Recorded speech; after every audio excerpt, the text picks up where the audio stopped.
Welcome back, everyone, here today at Town League, and here we are ready to cast another R6 game. It's gonna be me, Squishy, associated with Wemby. He doesn't have his camera on, but he is all well and good. Wemby, say hi. Hi. Yeah, he's good. He's not dead, but yeah, I can't wait for today's game, and I am back.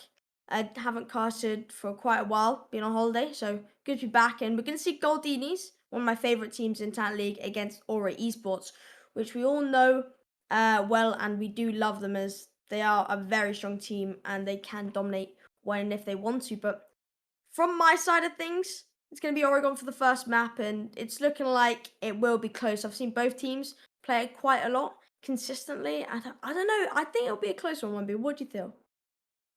I don't know. I feel like obviously to our community vote, a lot of people or just above, not even just above, just below 10% of the people who Yeah. voted in the community vote voted for Goldinis to win. And if you look at the minor league standings, and if you look at Goldini's like track record in the minor leagues, which are esports are in the minor leagues as well, you would bank your money on Goldini winning this, but I agree with you. I think this will be a very close game. I don't think there is a clear winner judging from Mm, what I said.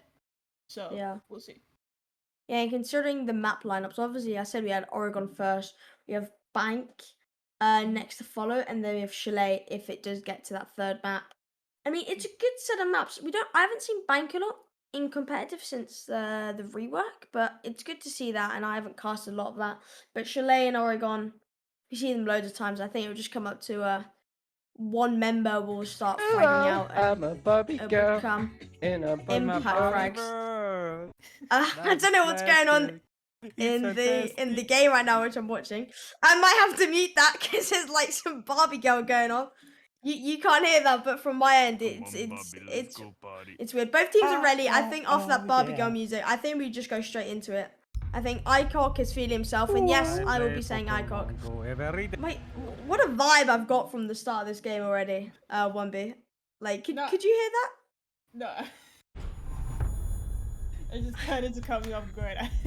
um, yeah, no. I mean, vibes are good from both teams. I suspect these teams are like very good friends with one another. So as long as vibes are good outside of the lobby, in lobby, we might get ourselves a good game by that. But I wanna talk about our maps today as we get right into the operator ban for Oregon. I think it's gonna be the first one gone. But when we talk about the maps, especially when it comes to banking, when it comes, you saying that you haven't seen it a lot in competitive play. Neither have I. Interesting fact though, Bank is the most banned map in Talent League so far across the when you add up both the major minor leagues and also the champion series bans. I just thought I'd Yeah. put that out there. It's the most banned map. Yeah. Moving on to the defender bans. I'm thinking maybe a mirror, possibly even a smoke. I mean, smoke's not like that unusual. We haven't seen a Flores ban, so we'll definitely see some heavy Flores usage. And if they don't, just bad for them. Azami. I don't know if that was a target ban, maybe there's something Aura Esports have using Azami, but I don't know. I don't know the reasoning behind the ban because I don't think Azami is that OP, especially on Oregon. No, I don't see her played a lot on Oregon. Now, I think the reason may be just because Goldinis just don't like Azami, and for very good reason. She provides a lot of flexibility on either your site holds or your roams, considering how much coverage the Kiba barriers provide for you. And then when you combine that with the castle, you get more coverage, more util wasting on the side of the defenders. And I feel like that's not too bad of a ban for Goldinis. Over Kaid, maybe a little Yeah. bit too much, but we'll see how that works out for him.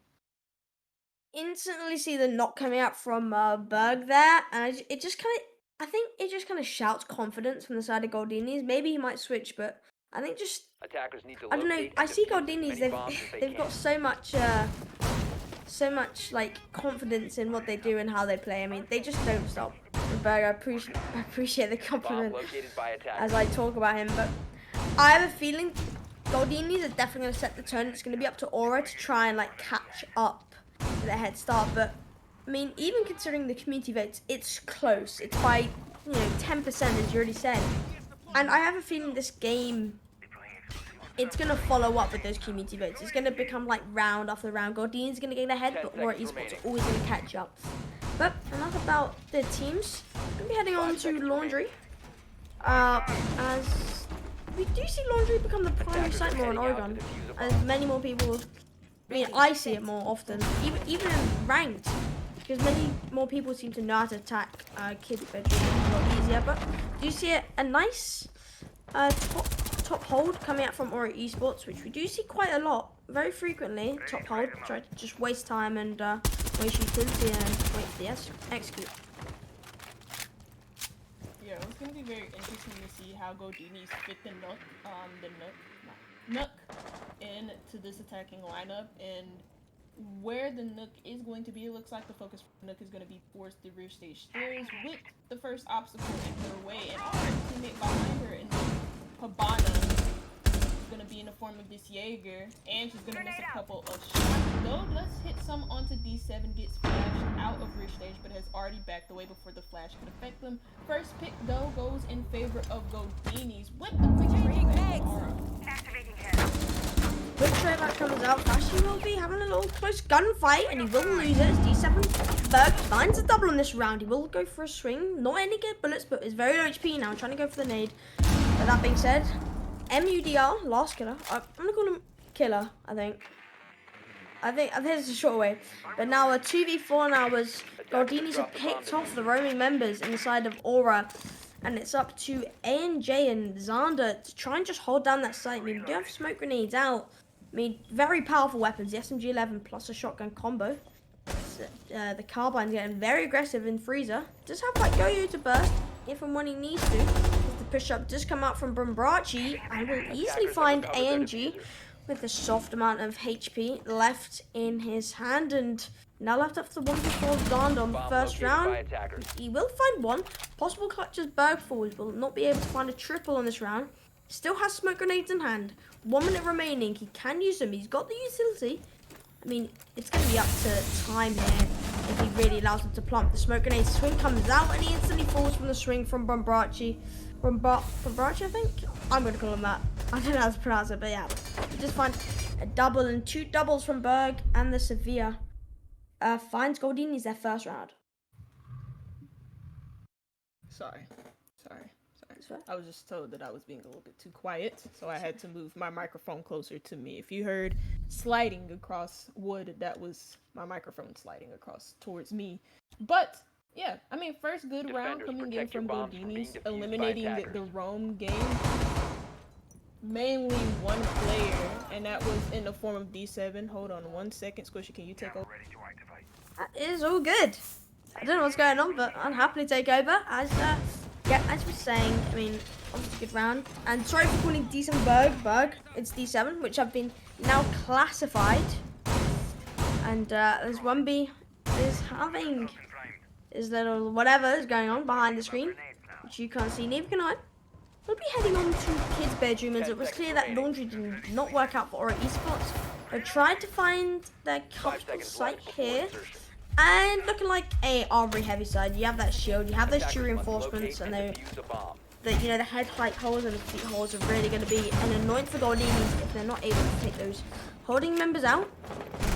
And it really depends on how this is going to turn out, as if Goldinis manage to find more momentum going throughout, it's going to be a tough one for Aura Esports to pull it out the bag later on. 1B, whenever you are here, just please give me a quick warning, because I'll be waffling on for way too long. No, I'm here. Sorry about that. I had a little bit of issues with family matters, so but yeah, second round secondary site choice is going to be for our Esports onto this kid's door. From what I'm seeing, at least from what I saw in the last round, our Esports had a really strong roam game, like you mentioned earlier in that round, and it's gonna amp himself up into trophy to aggressively deny map control towards the master bedroom / armory area. Does deal a lot of damage towards last killer, doesn't have any damage rating on him. So far so good for our Esports, but as I say that, first kill for Goldinis through D7 yet again. Yeah, heavy frags, literally heavy frags coming from D7 from Classroom. I mean, it's a free kill if one person's playing there, and enough free kill for Icok as he takes the head off Xander. We still have two members coming out. The silly swing comes out from A&J and tries to get the C4, even knowing the players there. Sorry, shall I say? And now left up to Puz or Puz, yeah, Puz and Fashy. Bambarchi will get a little shot on him, but easily take out Fashy as Rooney falls and left up with the 1v5. He will find one, but instantly traded out by D7, and he finds, I believe, a triple. Yeah, I believe a triple on that round, and Kid's bedroom didn't work out either, and this is the start of the fall of Aura Esports, as once Goldinis get one round and they get another, they don't stop. Bit of a tough pill to swallow so far for Aura Esports, especially when you consider just how easy it was for them to crumble, especially in the earlier stages of that round, when you consider the opening picks and how quickly D7 was able to get inside of the building, get the first, get the second, get the third, all in a matter of what seemed to be seconds, and our esports just crumbled because of one player. But Goldinis as a unit have been playing. I feel like compared to what we're seeing from our esports, they're getting picked off, solo like, and that's what their downfall is. There's no immediate trade to D7, and that's why he's 5-1-0 for Barchi. Closely following behind him, 3-0 go. Third site choice, tertiary site choice for our esports is going to be the meeting hall kitchen area. Not too uncommon, since meeting hall kitchen tends to be the favorite site compared to dining room kitchen. And we'll see how well our esports team is here. But Squishy, I'm seeing a really weird strat coming in from them. Yeah, I'm just living this strat. That Super just reminds me of Mozzie with it. It's just so nostalgic. But yeah, back to the point. I mean, you do see the topple strat, but I think it's being played out a bit oddly, as you usually see a stronghold from Kids Attic, and you can like leave games and trophy because you're not playing dining, but definitely a strat which we've seen a more common variation of, but we'll see how it really works out for Aura Esports. As you know, they're on their third side, they keep on switching around. They're not very stubborn on their side. They're not very confident in the strats which they have written down. But you know, we'll see how it really affects the game. As you know, if you've lost all sights, your mental is not going to be there. But we'll see if Aura Esports is able to hold down the site, and hatch just not even open. I mean, you usually have a hatch open for the meeting. You know, that thermite double breach on the double reinforcement. But I don't know how this is going to be played out from Aura, but it's really up to the Romy members as Puz and Vapor just to try and hold it down and just not allow any vertical pressure from the side of Goldinis. Yeah, I mean, interestingly enough, most of the site seems to be not necessarily open, but their rear stage area seems to be open for them. Plus, the attic wall is partially solved, but they don't leave that hatch open to deny the player who they're going to be coming in contact with is the caster. Now, what is really important to note is that our esports did get the opening pick inside of this round, something that we haven't seen up until this point, and so that should be a huge confidence. They also find themselves second. They're picking off these Goldinis players as Goldinis are going for a more default take, and it's not going the way in which they want. E7 and RPTTN are now gone. Bombarchi does find himself a kill back for R, and there goes another from Bombarchi to put them back into this round. Bombarchi easily finding the avenging his teammates, and easily finding two heads. But I mean, with 30 seconds remaining, it's gonna put so much pressure on Goldinis. I got very low, and they don't even have diffusion in hand as the swing comes out and instantly shut down as Vapor.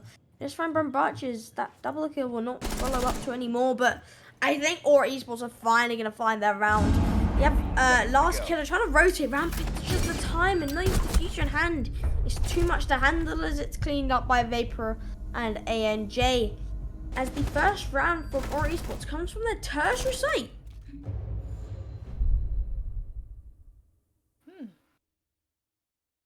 Well played from them. I mean, they get the opening pick, got the opening pick.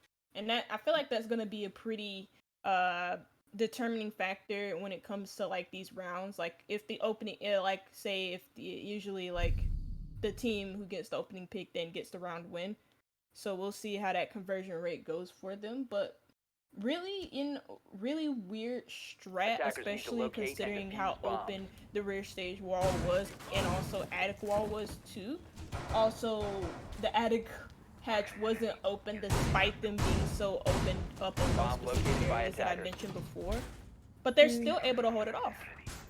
So, yeah, I think because most teams when they attack, they always look to get that meeting door, but considering it wasn't even reinforced, yeah, Thermite was useless, utterly useless. Like there was no wait. Complete. Forget what I said. 10 seconds. Look at the lineup. Are you? You ready for what's about to happen? Oh my god. Come on. I've got my feet up. I'm ready for this one. I think it's gonna be an easy bunker rush. All 5 members just gonna rush through there. And we do have Amaru. I don't know why, but we have an Amaru. Maybe just for the MG. Maybe it's just for the MG. A bit of a pog champ there. We have Sens as well coming in. I've actually never seen Sens once in Complay, but here we are. Oh yeah, it's the first time. Thank you very much. First time Sens are ever going to be coming out. Oh, and the rush comes in, but Bryce's going to go for the flash onto the smoke. He's just got very HP to get shotgun. So the push comes in, and last kill will find the first kill on this round, but instant refrag from Fashy as he finds D7. Icock now in this hallway trying to put pressure, but he doesn't know there's a man in freezer. Go for the flash, and we'll get an RPT. We'll get one, and instantly Icock finds a double now with the 1v3 as Fashy takes out RPT, but he's left above. All 50 HP and Fashy 100, but LMG won't stop spraying. As from the hatch, he gets instantly taken out by Last Killer as he started the round and ended the round. And the rush from Goldinis, man, just the confidence they bring to the table, or Esports cannot handle it. Oh my god, that was so quick. That was extremely quick. Like, just quick rush into bunker. Then we have the Sins gadget being used to block off that vision from Harry Potter / Shaiko. Not really Harry Potter because that's under the stairs, but Shaiko. And then they just rushed right into elbow, take quick control of it using the blitz to perfection. Being diffused by attackers. And our Esports, the only player who was left alive, funnily enough, was the only player that Goldinis didn't really need to deal with, and that was the sole roamer for our Esports. Just a well orchestrated Impact frags. What can you say on it? Just a well orchestrated rush. That's all I can say for Goldinis. I think with Goldinis, I think they just get inside or Esports heads. Like with most teams' heads. 10 seconds left. I don't know how to explain it, but just the way they just rush on the 4th round without anything. It's not like, oh, Attackers are heading out to the yeah, we're moving on. I just think Goldinis they've just got too much confidence. They just trust themselves too much, and I'd be really good or really bad. Like it can affect the team in a good way or a bad way, but it seems like it's going to be a good way. This time it's really, you see the knock again. I don't know if there's a new strat, which I'm not saying the knock. They're trolling or but I mean he is on 5 and 3, so if I was him, I wouldn't be complaining either. It seems to be working out with him. And especially the nade. I've actually seen the nade game, as we've already seen 2 nade frags come out from Barchi, from beneath, and from attacking site. That's a clean kill by Last Killer, as he's already got the pre-placed drone.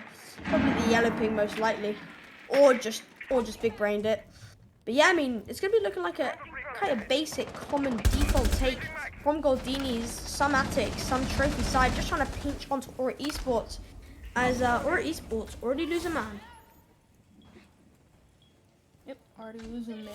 And with that being said, already losing some map control too, as Goldinis are just taking control of the building. But if they want control of the trophy, they're gonna get have some trouble pushing top Xander out, but as you guys can tell from the Goldinis players' positions, this is more or less your default split take. You have players going through attic, players going through master bedroom in order to provide some sort of pinch maneuver so that it is easier to take control of that trophy area, but your players have been extra squishy. There goes the impact choke from the nut as he finds himself a kill for Goldinis. There goes a third for, actually no, our Esports have found their way back into this round.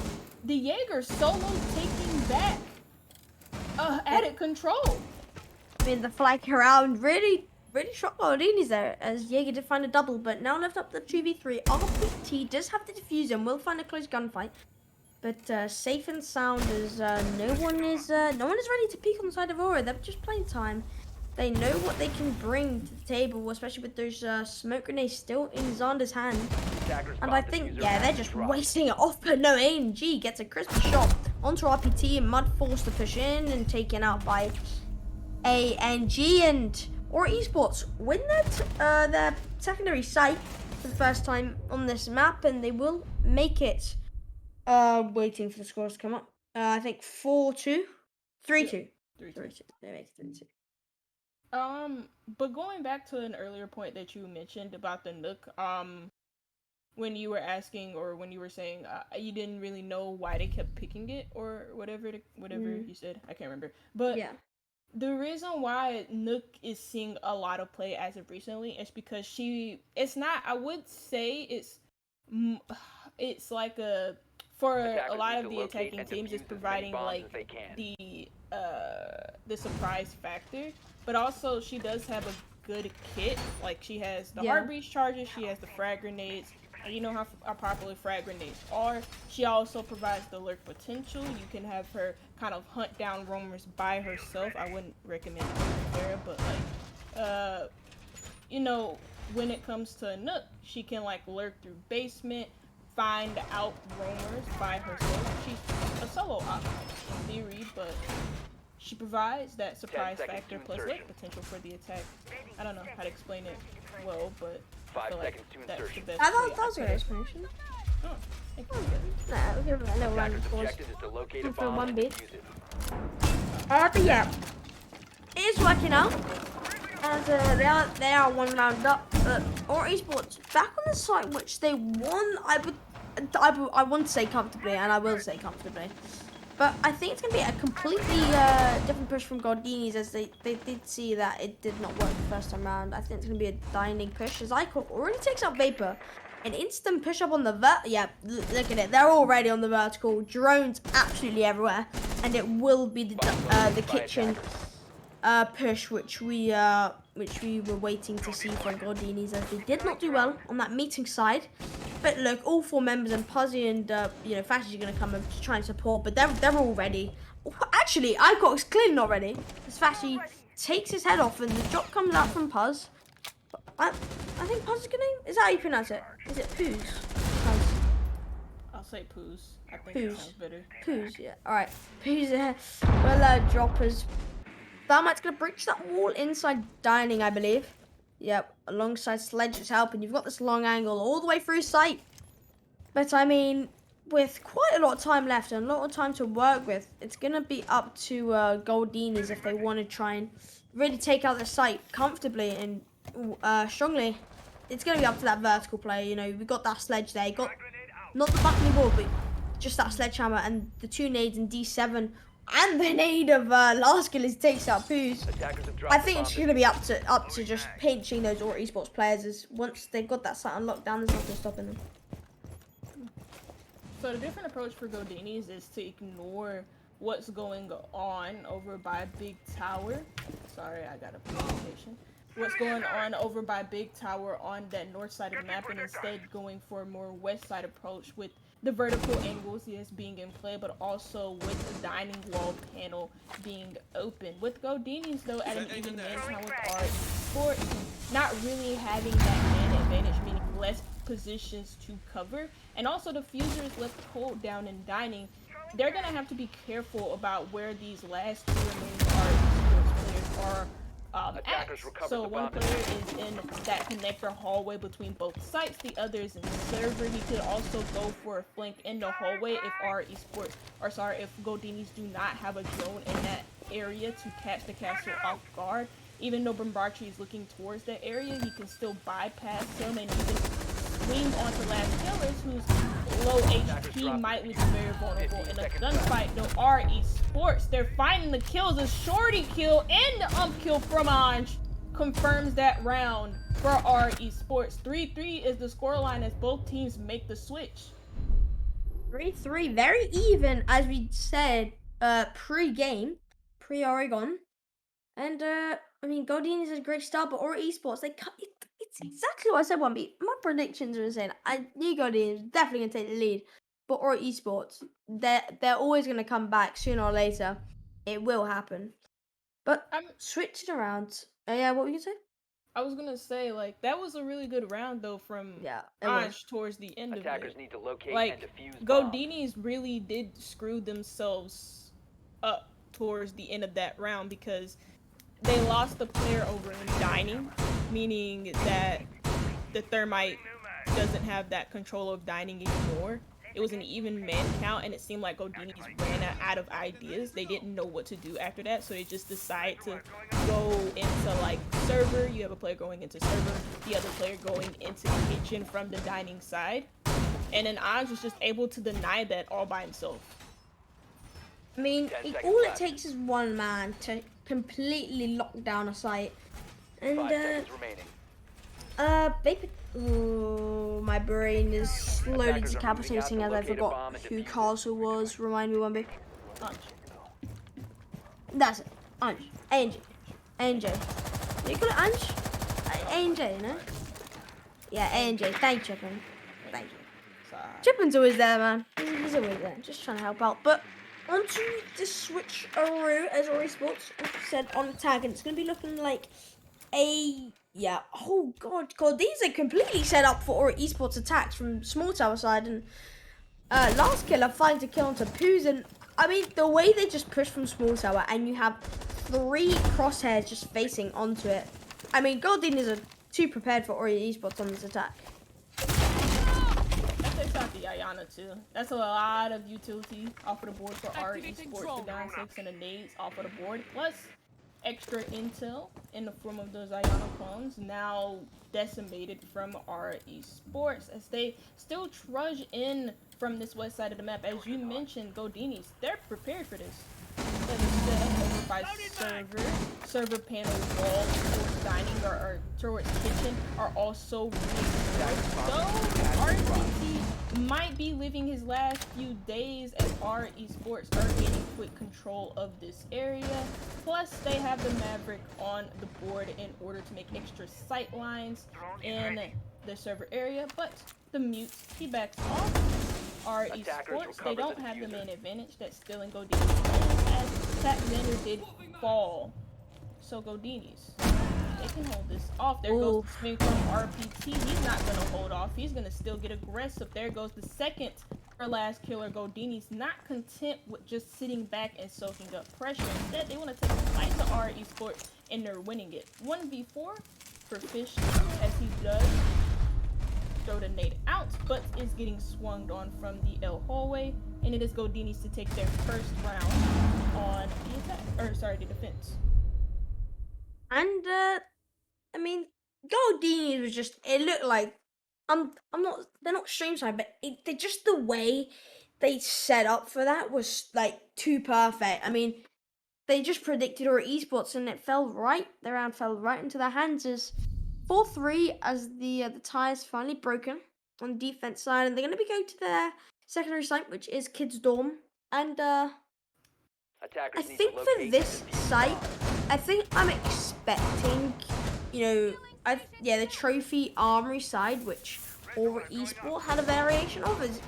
It's a common strat, but it really works out in the later part of the round. Not the later part, the early part of the round. Just wasting utility, and you have those Aruni gates plus the ADSs. I mean, I don't know how many times I've said this, but those are renegates. They're just another ADS which utility has to burn through.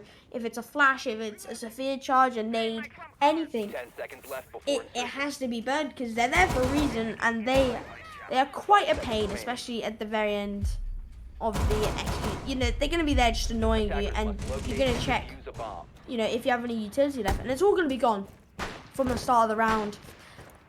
But I mean, talking about the start of the round, it's going to be looking like the same kind of push, possibly a big window. Yeah, it's going to, I think it's going to be A&J pushing in, maybe up white stairs, just trying to find any lurkers from beneath. Maybe trying to get some nade. Yeah, I think it's going to be the nade game, which we saw from Goldinis. Maybe a mirror matchup from here. But should we have the roam beneath us? I mean, Goldinis just, you know, they know where Aura Esports is going to be pushed from. You know, they instantly react to the drones. But Fashy will find RPT as no C4s will be coming out from his grasp. They're reacting to our Esports' setup, but they're not reacting to the shots as RPT does fall. Cox might be the second one to fall as he does Bomb what located seemed by to attackers. be explosive damage, though Vapor is actually going to fall. So that's the even man count for grabbed back. And our Esports lead surrendered in this round. Again, what we've seen from our Esports, this was prevalent on the basement side of things when they were pushing, that they're going to push from the west side area of the map. But they're going to keep running into more bullets because, again, like you said, Goldinis just seem to be prepped and ready. That was a nice shot from Cox to be able to grab that kill onto Vapor. So, whoa, okay, that was actually really nice too from Edge to even out that man count. Yeah, but I think just I don't know if he, I think it was the yellow ping or just some intel. That was a clean shot. I don't know what side the yellow ping was on though, but possibly, I don't know. A&J just find a nade kill on this round as D7 will fall and now left up the 2v3 as Goldinis will be just trying to hold down the site as, you know, it's a big window wide take. There's 1 minute left and Aura Esports already very aggressive up those stairs and already into games room, but the utility and the intel is used as the swing comes out and a triple for A&G, but Fashy to end it off as the aggressive player right there. It even shook me one bit. I don't think anyone was expecting that as just the cleanup from the round as Aura Esports make it 4-4. Really nice cleanup for our Esports at the end, but what I'm really liking about this matchup so far is how close it is. Like, again, you would expect Goldinis to take this comfortably, especially if you do watch like the minor league of talent league, and you look at both of these teams' position on the table. But Attackers our need to Esports, locate I and mean, they're defuse finding these kills, they're finding these rounds. So they're keeping it very close and tight with Goldinis. Goldinis are on a favorite side of defense for Oregon, but still, they're keeping this, our Esports are keeping this competitive. But what I'm liking from Goldinis is how well they're able to predict what our Esports are going to do. And I don't know if that's like this amount of vigorous VOD review that they've been doing, or just because they played.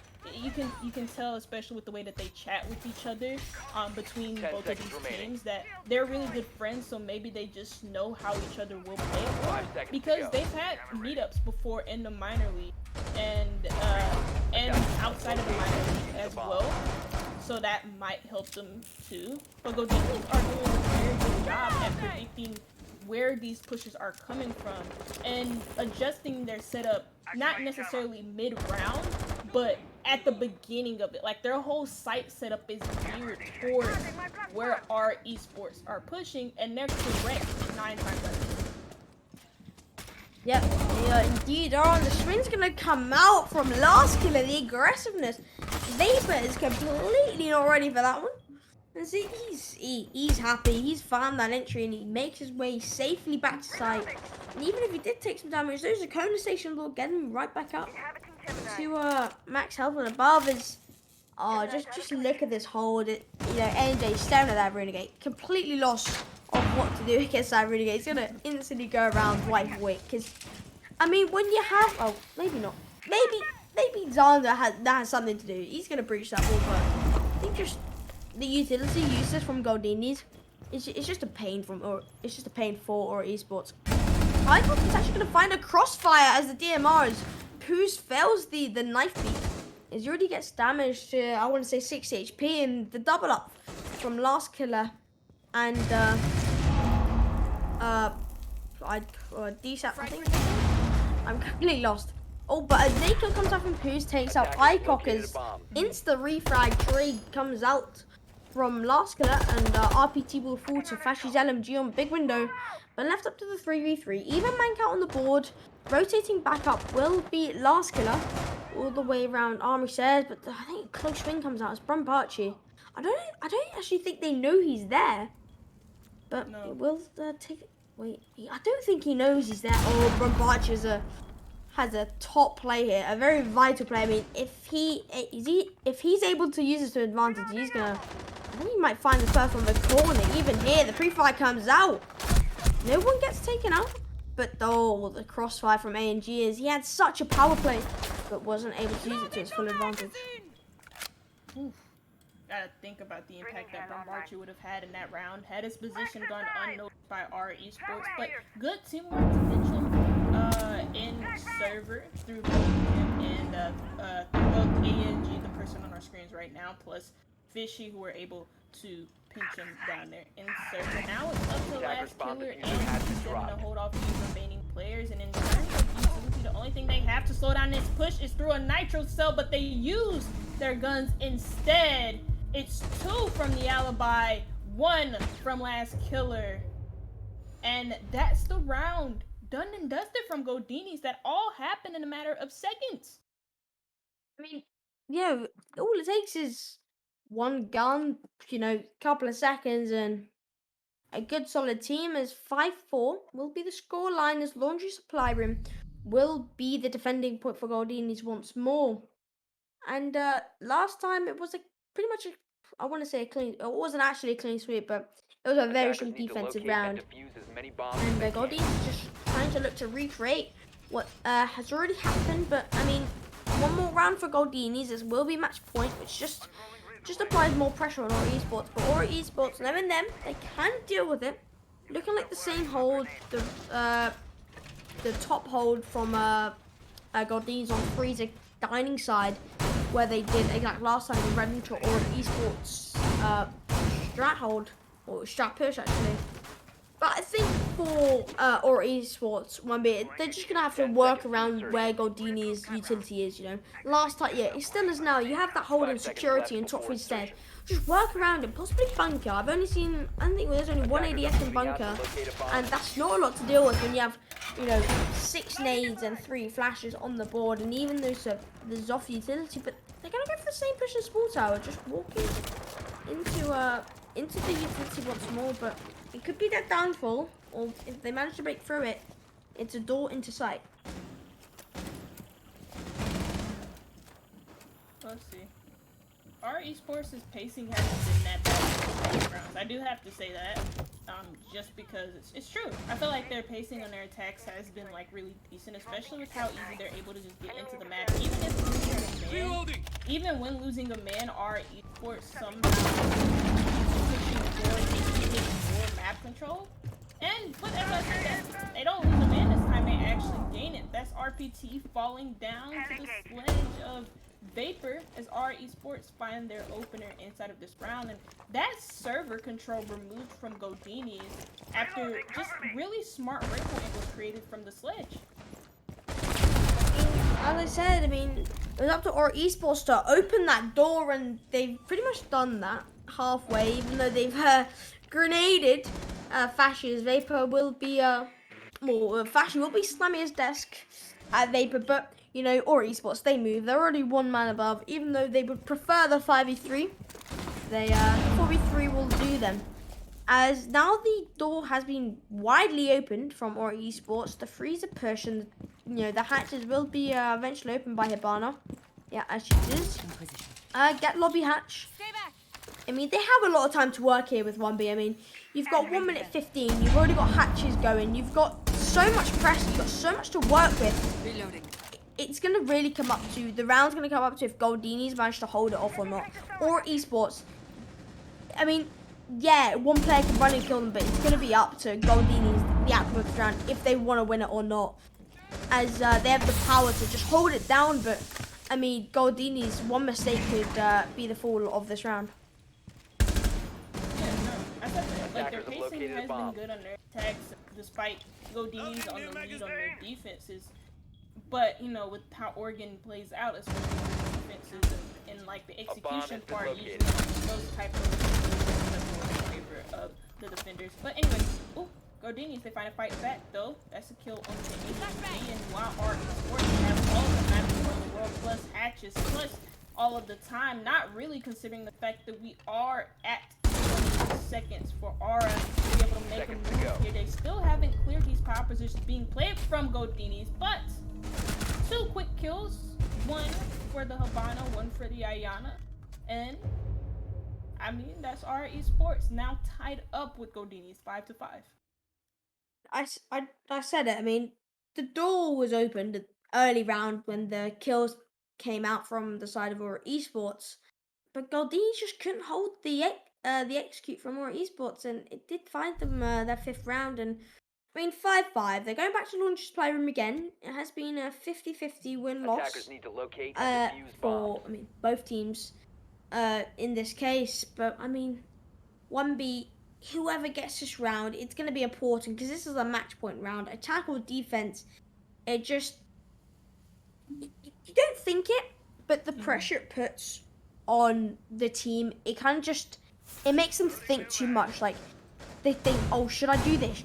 Oh my god, the map's on the line. And if it comes up to one player, the fumbles which can be pulled out, you know, it depends how the cards are dealt. Let's just say 1B, if it works out, it works out. But just mentality is a very 5 seconds left. vital part in R6 in general, especially when match point is on the line. But Attackers are moving I out to mean, locate launch a bomb supply and room, defuse it has been strong for Goldinis and it has been strong for Aura Esports on both cases. But I think, yeah, it's going to be the same push. I think it's really up to Goldinis again.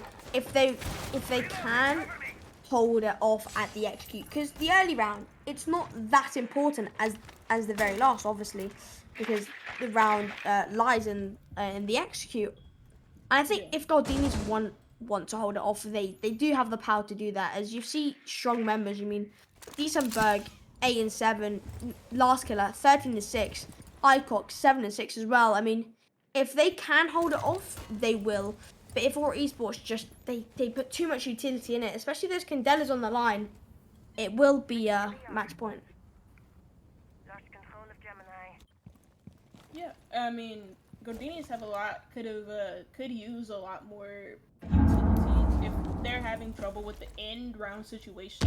Maybe a pick onto a Goyo, maybe a pick onto a Legion would benefit them, especially when you think about how much time stepping in a goo mine will waste for the attackers and what the goo mine does, especially when you have the diffuser in hand if you're on site. If you don't know, if you step in a Legion and you have to trying to plant, you can't plant because you have to use that same button to mine out. Same with the Goyo canisters, they can zone out the attack.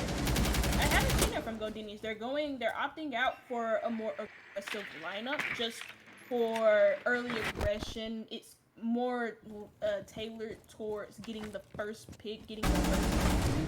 And while it's been 50-50 from both of these teams, especially when a switch has come.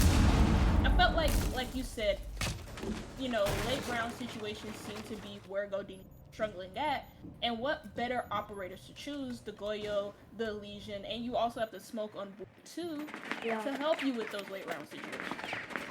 Yeah, I mean, I think Probaji has been absolutely railed in that corner. He stood there, he just tanked the bullets, and it was only until he got to like 5 HP he realised he was going to try. Maybe he was on TikTok, maybe he was listening to Barbie Girls once more. But who knows, he's just vibing, chilling. We'll get those corner stations as the execute will slowly be acting inside of Aura. And then it's will be flanked out by Vapor as the Christian happens as Probaji then stuck again, getting fired at as he finally gets down. But on the other side of the map we have Zana taking out RPT in laundry side. Swing comes out from Icon, very low HP, but he managed to find Fashy. 3v4 now as Vapor finds one, but make it a 2v3 as 2 kills being found out. Last killer and Pew's adding on to that. ICOC finds one, but instantly traded back by ANJ. Left up for the 1v2. Diffuser going down, but the swing comes out once more. Will find a great headshot onto A&J, but now the swing comes out. Will find the 1v4. The quad kill from ICOC. I mean, completely lost on the side of Xander. I have to be honest. But the 1v2 quad kill. I actually said 1v4, but I mean, I'm confused. It was a great clutch without a shadow of a doubt. No doubts there, but I mean, Xander. Mate, it's the Barbie girl music, man. I know it's he's thinking about the Barbie girl music. I'm telling you. He went to turn around and go turn the radio on. Yeah. That's what I he think did. was there a miscommunication? Maybe. I think someone got stressed. I mean, it was clear that he was going to rotate, and then. Yeah, I think what I'm seeing from Xander, I think he wanted to go and play in Freezer since he does. I mean, I wouldn't say no. He doesn't have the advantage. Attackers need to They locate both and have defuse rifles. bombs. But, like, I think he wanted to go play in Freezer, but that the hole wasn't big enough for him to vault over into Freezer. So, I don't know about that. I think we just move on. Whatever's done, it's Rainbow Six Siege, man. I think Xander, he's not having the best of times going 3-7. I mean, he's just that hardspot player, man. He's on his drone half the game. He's not fully focused. I think he was just trying to have a good time. Maybe wanted ICOC to team with him. I'm not sure, 10 but seconds left I before think insertion. now match point on the line. Maybe Xander might lock in a 5 bit more when we seconds don't to think. Attackers must locate and defuse a bomb. What was the question? It wasn't a question. Oh, okay. It sounded like at the end of it was like, oh. I mean, it kind of was a question, but I think we just moved. Nothing to stress about. Nothing to do. Basically saying, pop Xander, locking in on match point on the line. Kid's bedroom. 1B. Oh yeah. Short and sharp. I mean, for our esports, default is, split take with the Maverick going over by Attic, looking to get those, looking to help his team get out of control. Like a pinch maneuver, like I usually would see on the attack, and it'll be interesting because again, I mean, for the most part, Goldinis, despite what we said in the last round, they're struggling with the late round situations. They're not really changing their lineups or anything like that. In fact, they're not even bringing the smoke this time. RPT talked about late round situations. Well, we also talked about the early round situations as well for Goldinis being an important factor for them. And they get the first pick onto Vapor. That's the sledge going. And while there is no vertical control unless you bring the buff for vertical control by located by attackers. Kitchen for those up top angles, whatever it is. But anyways. You take the nades off of the board, but that is a quick trade back from our esports to even out the man count, and that's D7 off of the board. D7 will be shut down. He has been quite the early pick for a couple of these rounds, but I mean, 1 minute 20 left. Not a lot of pressure coming out of our esports as we've seen from other rounds. I mean, the time management was really, close to perfect, if not perfect, but I think it's just taking them a bit of time. Maybe that early frag really just set them behind, but I mean, it's going to have to come from one player, and we do see some aggression, and the breach being opened on Trophy closet side. We see a double up from Poos and AJ. Open. Hopefully they don't slap each other in the head with their bullets, but 5 seconds remaining. Swing's going to come out, just pressure's being applied onto Goldinis, and Goldinis, I think this round is in their hands. They're putting too much pressure, not allowing Aura to enter as Xander. They're already getting tagged 50 HP, but Repel will come out from Fashy, trying to hold that long angle. Got the nade and might actually find a kill on the backside. Don't know. Doesn't land anything on that. Well, actually does land anything on that. Bit delayed on my side, but double kill for him. 3v4 now. The pre-fire comes out on white hand stairs. White stairs, and AJ finds Vivaci. 2v4 as the pressure comes in from the window. And just take it out, and that'll be ICOC. And the pressure from beneath as well makes it a 2v2. Very winnable. Map Oregon on the line here. 1 attic, 1 trophy. In the side of Aura Esports, ICOC will be pushing up, trying to find that member and trophy. And last killer nearly find the head of that member inside master bedroom. Swing's gonna come out, but will lose that gunfight as the 1v2 for ICOC left to clutch up. The swing come out, but the crossfire from both hand sides will not find him anywhere but onto overtime. As It's just so close, 1B. I said it already. It will be Goldinis find that one round, but or Esports keep on coming back stronger and stronger. And I mean, considering to the stats, if it's going Goldinis or Goldinis, Goldinis have the advantage here.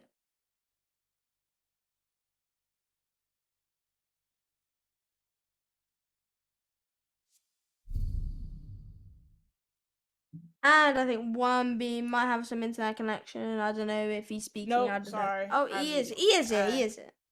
Attackers He's need to listened to locate Babio. and defuse as many He's bombs as listened they to can. Absolutely not. But I was gonna say, like, if I were like I said it, but like our esports, I bet they were sweating because Icox again was looking at 1v2 situation, but he was quickly dealt with. And it was good on our esports to get that plant down, also to play the post plant positioning correctly, to be able to hold Goldinis off despite losing 2 players. But basement is going to be the first site for Goldinis on the OT as they do start out on the defense, our esports on the attack. And when we look at the attack 10 win seconds rates remaining. plus compared to the defensive win rates, 5 seconds left. it's been 50-50. Like there hasn't, like you haven't seen defense Attacker's be objective is to locate a bomb and completely defuse it. over OP. You haven't seen attack be completely OP. Both of these teams are as equally good on their defenses as they have been on their attack. Yep. Well, we will move on. As I think, I don't know. I think the site has been very even.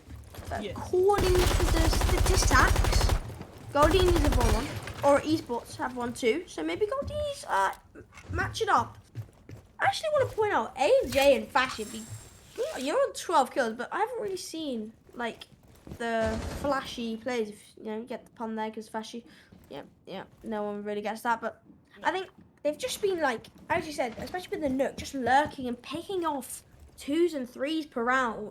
2s and 3s from round to round. Just it keeps on adding up, and it really is damaging the defense on the inside. And even for the side of Goldinis as well, as you see, Icock and Last Killer, swing does come out as the pressure comes from Freezer side, and it will be the lobby Freezer side push, which we did see every single time an attack from War Esports, unlike the rush we saw on the side of Goldinis. But I think 1 minute 40 left. I mean, Aura Esports, they've taken so much control in a little amount of time. They're already bursting those hatches open.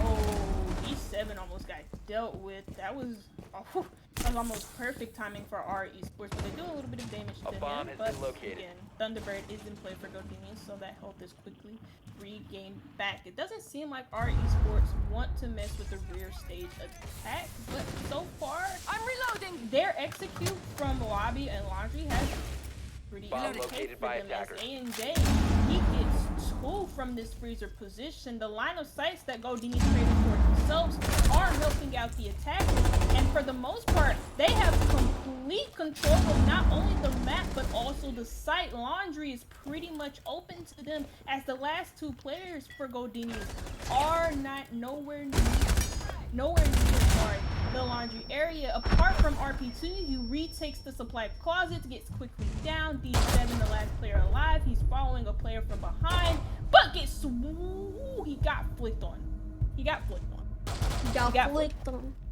Did he get flicked on, Did he get flicked? Yeah, he got flicked on. But our esports, that was a good round from them, right? Because like they get all of that control by Freezer. Goldinis let them take that real estate, and then the line of sights that would help them for that Freezer push helps our esports instead. And it's a curious decision from Goldinis to back off of that control so early, to give it to our esports.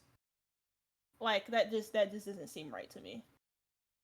Well, I mean, things happen, man. Things happen, 1B. And with now overtime, locate match and point defuse line, bombs. 7-6 in favor of Aura Esports.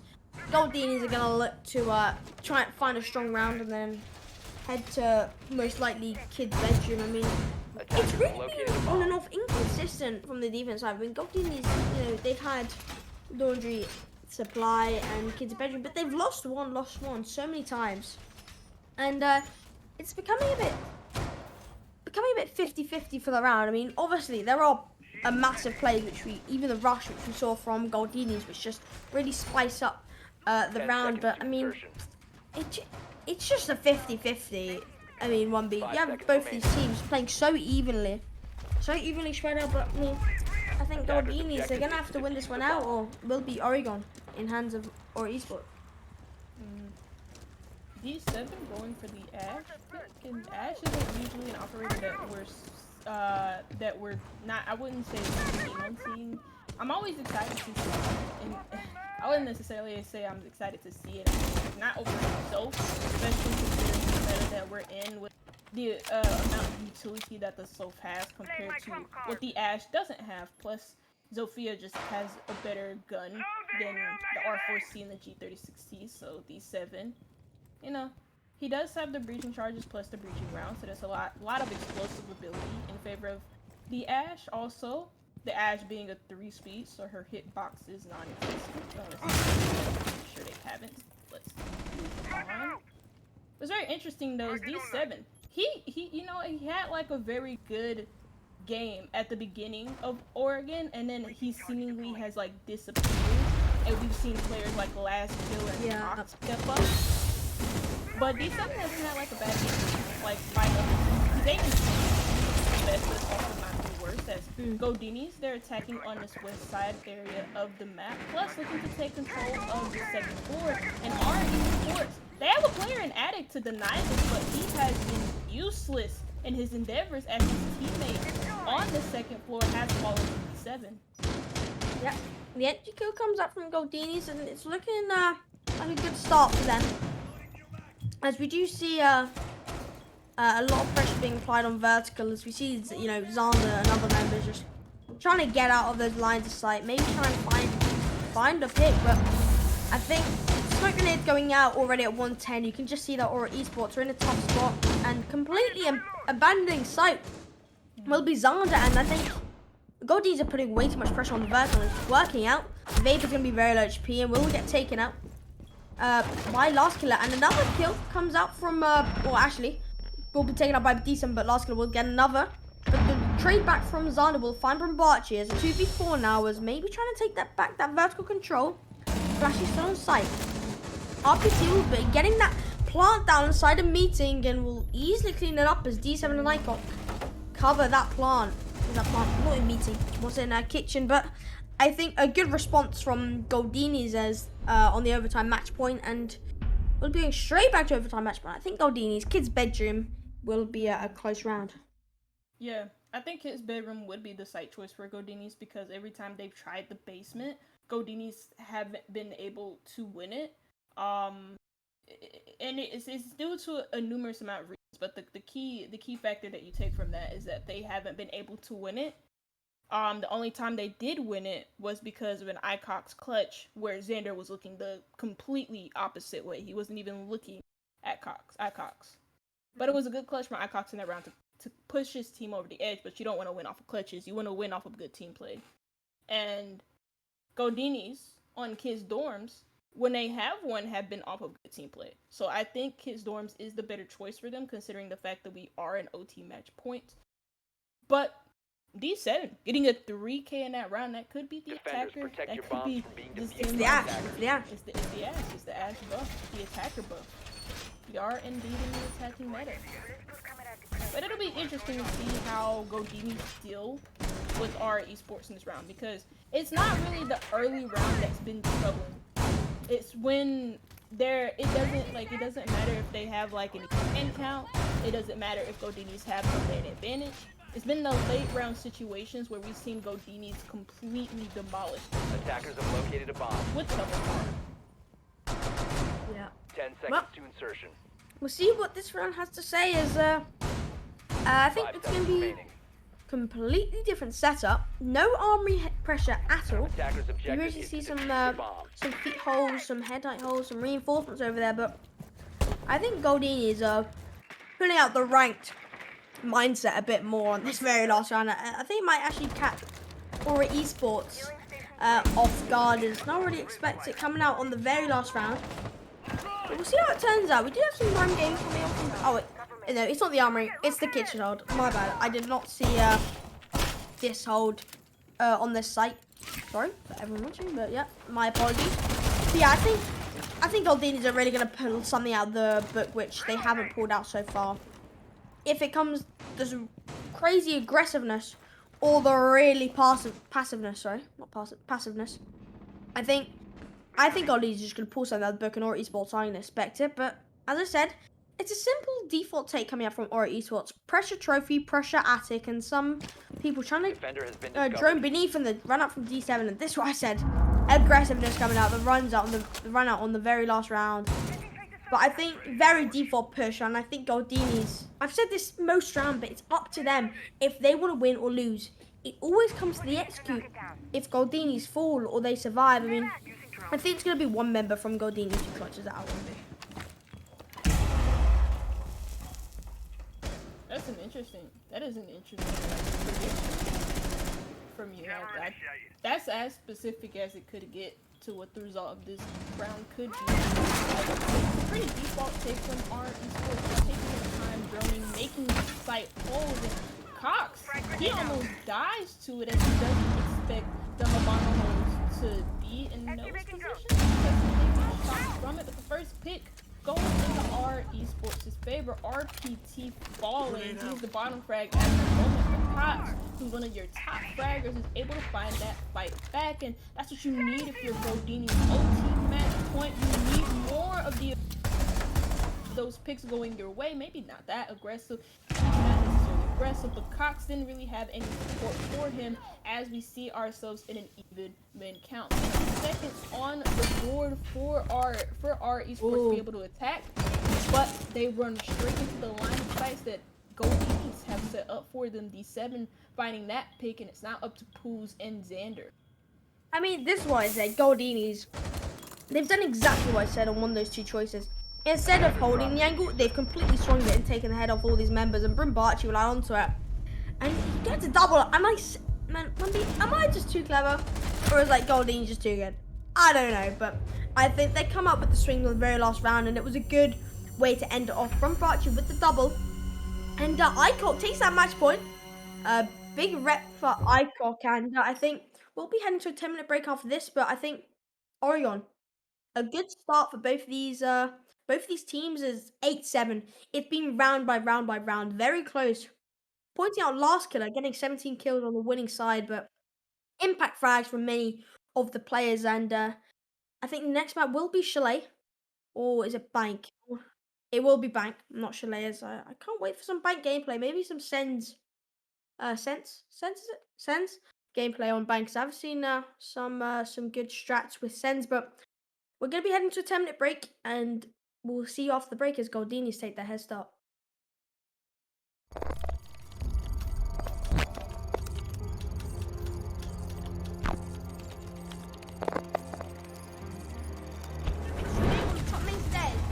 Takes out Daniel, Gummy finds the 17th, but Danny with the swing and the trade back as Adrian finds a double. Gold Danny now 3v3, very winnable here. Adrian, still very low HP, but no thinking to boost him back up. On the side of Petrorian, all 100 HP. Going for the flank, was Rafa, but he dropped back.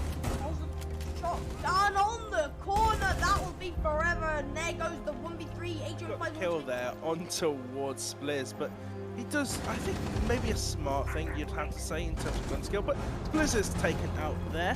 It's the thermite going in, and the flagman actually able to be gone down. Zawok gets another kill, Hunter trades out immediately, but Lequeta gets another. It's a 2 versus 1 situation, all up to Lequeta. He gets a triple kill in the van, a beautiful kill on towards that piano, and he's looking for the, going for the defuse. Will he stick? No, pros do not fake. And look what happens if you fake. No, he manages to get the quad kill. And what a way to start off. But it is what my extra is trying to do. You can tell that they obviously do not want to give up this second or first floor by any means necessary. But it always gives away his life by any means necessary. Player called Coles, and that's one of your main entry drivers off the board. Praetorians right now are working some type of pinch towards this meeting hall area, and there you go. They get the only player that exists on this first floor. But what they need to be focused on is SCP's position. He's already moved himself inside of attic from the bridge stairs, and they don't even know it. He's on top of the hatch, but it's a nice read from Bombi, who gets his second kill in the round. We saw the Aruni get a lot of frags in the previous round, a 4K to be specific. That needs to replicate itself here. It will not. Bomby shuts him down. But Suki does get that pick from Coles, and that is a huge pick. He's gonna try to fish for another one, but doesn't manage to get it at all. And instead, Danu managed to swing and get him, Suki. Yeah, a lot. Back armory. As he gets down, and Adrian also gets down to finish off by Danny, finds double kill in the round. That's 2v3 and Danu finishes off Adrian with the hatch, and Danny finds a double. 2v2 now, they know where both the players are, but Danny very low speed now on both sides. Just have 150, let him cover. You just have smoke grenade, just directly close one. He is smoking, will go between, he needs to shut down. Danu finds a quad kill on the very first round. You have that one kill, which just opens the door. Bomb. We're going to see what comes with Danny, a bit of revenge on him, but then will be taken straight back out by Adrian. And I mean, one door opens and another door opens for inside of BTD. Obviously, we'll find a second, but I mean, it's looking unrealistic to winnable. But I mean, nothing's over till the end. Free flag comes out, he will find a triple, we'll find a 3 kill. If he finds one, it's a left up to 1v1. I don't think he knows he's there. He will go for 3, finds a quad kill. The 1v1 from the 1v5 actually, the 1v4. Stun actually. Find a new angle for Bobby's going to swing around and he finds the ace!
Welcome back, everyone, here at Talent League or at Esports. Face-off gets Goldinis, and here, Huffer Bob back and ready to go. He is going to be subbing for 1B as 1B. Obviously, very tired. And Puff Bob, welcome to the stream. Hello, welcome. I was a bit absent. I was supposed to cast instead of 1B even in the first match, but some minor inconveniences, and now I'm back. And the previous match, I did actually finish it up with a quite outstanding performance from both these teams. Just like the votes, they are very similar and, you know, toe-to-toe, eye-to-eye, whatever you want to call it. And, of course, we also have both of the teams ready, so, you know, let's just not waste too much time and actually get into the match. So, you know, this is Bank, a pretty big map, if you ask me. 3 floors, very expandable, a lot of roaming potential, but also a lot of clearing potential. So, you know, Squishy, what are your opinions on bans? I think we're going to see a Thatcher, Cade, Hibana. I mean, just a mix, maybe possibly Mira, but I think the main ones to go out on attack. I'd say Hibana. Hibana's very strong, but not many people, like, take advantage of her to her full potential. But I think Thatcher's obviously gonna Nook. That's a target ban. You weren't here for the last map, but Nook was a very dangerous operator inside of Goldinis, and it really crushed Esports' defenses. So Goldinis won't be very happy. But I think next to full, I want to say Hibana because she's just so good on the attack.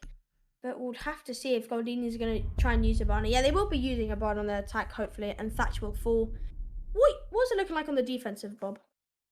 Well, I feel like since it's the Thatcher, of course, the dynamic duo is going to be joining him, and that's going to be Cade, I can presume. As the second operator, probably going to be, you know, shifting a bit more towards the meta, so I feel like Valkyrie is going to get removed. But actually, I was wrong. It's going to be Mira, still quite a strong operator. You know, you see the black window, and you know you're dead. You don't have much of an option. You could try approaching it, but you'll probably get a C4 up in your face, so not much really of an option there. I'm actually kind of agreeing with the Nook ban, though. Okay, it meant me maybe a target ban, but also to some extent, you know, we mentioned it's a huge map.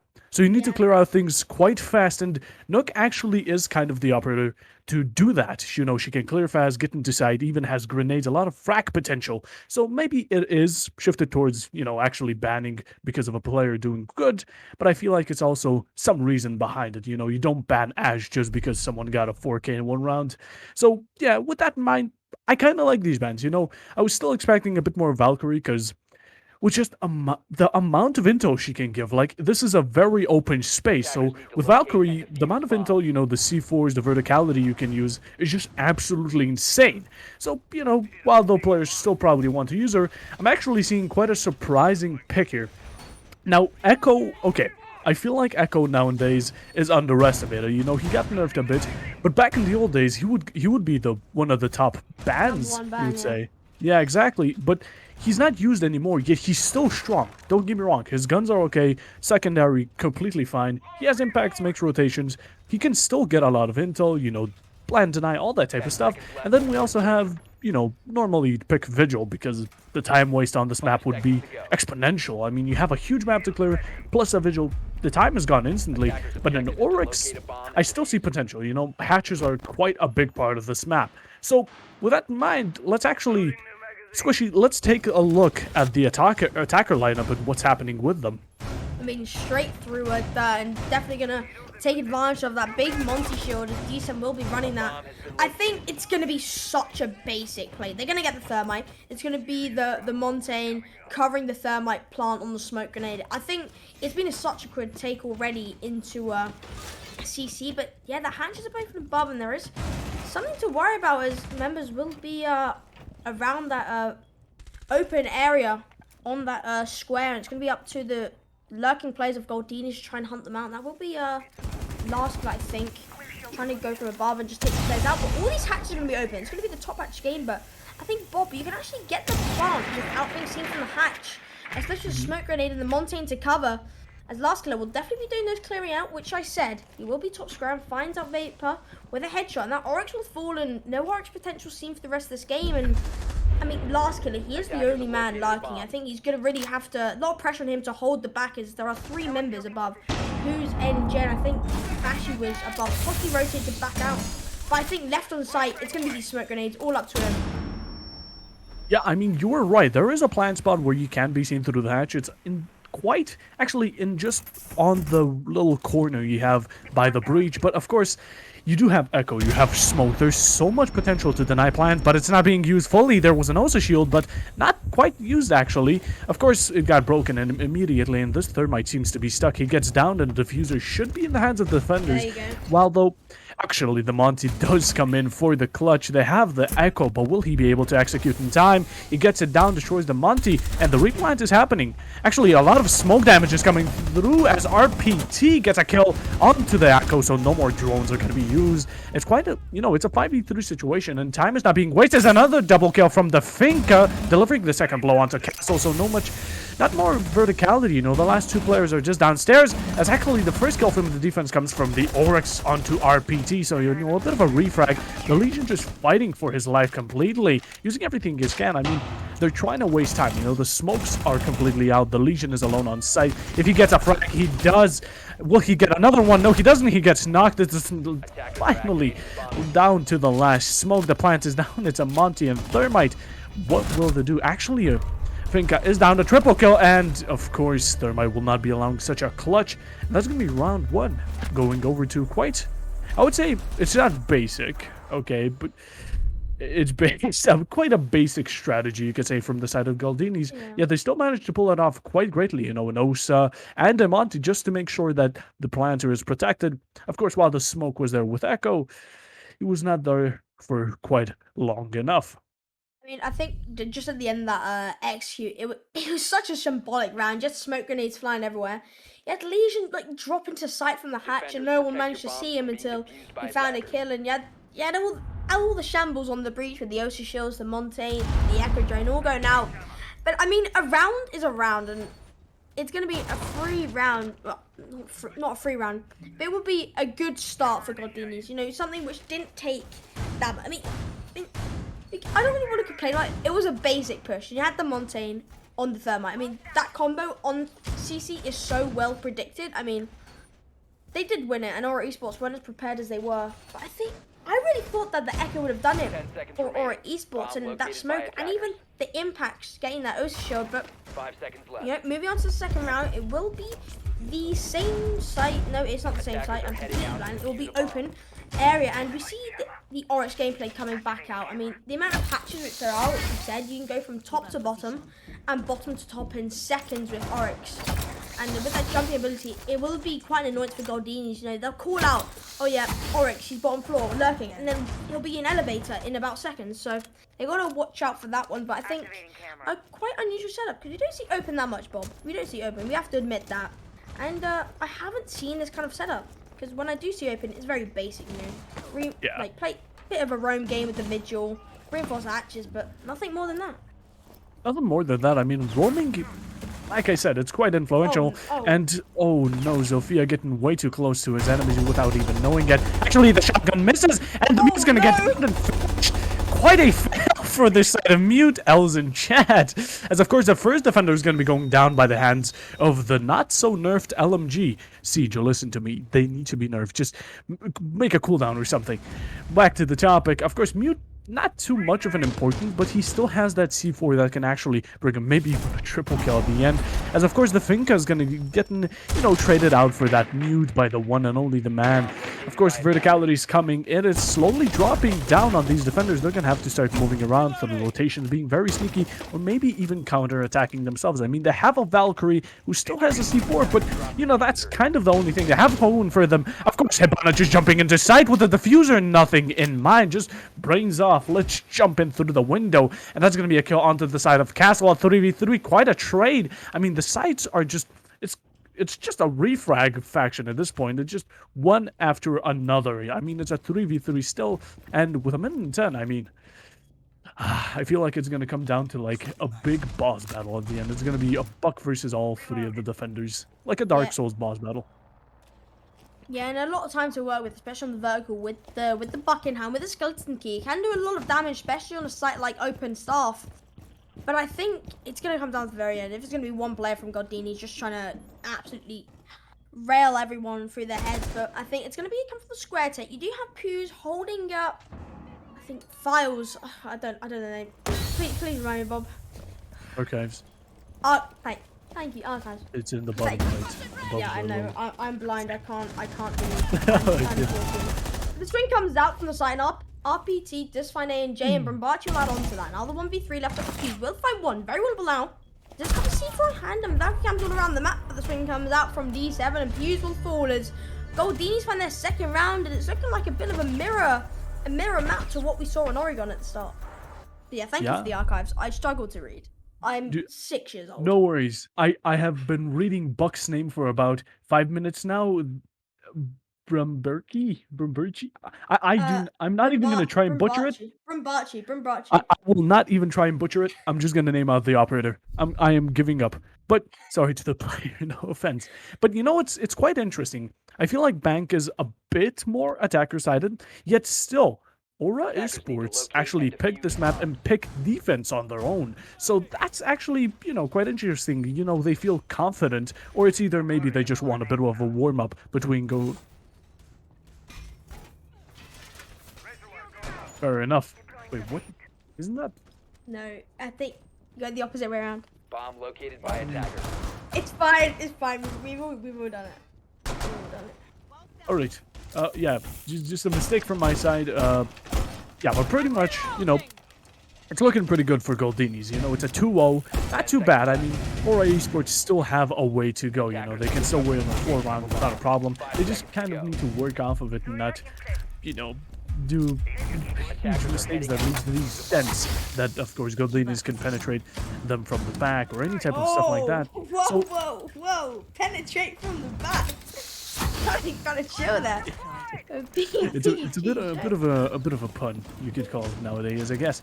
But actually, back with these interesting loadouts, you have Alibi, which is, I guess, a decent roamer. You can still get better, but still for rotations, she has the Prismas, a bit distracting, and of course the gun is pretty good. Now, of course, comboed with a Castle and a Nizami, I think they're going for a bit of a, waste your time type situation. You even have the Rooney to just, with the Arya gates, to just waste even more time. So these defenders are looking at quite a time wastage, as actually Zofia almost gets taken out.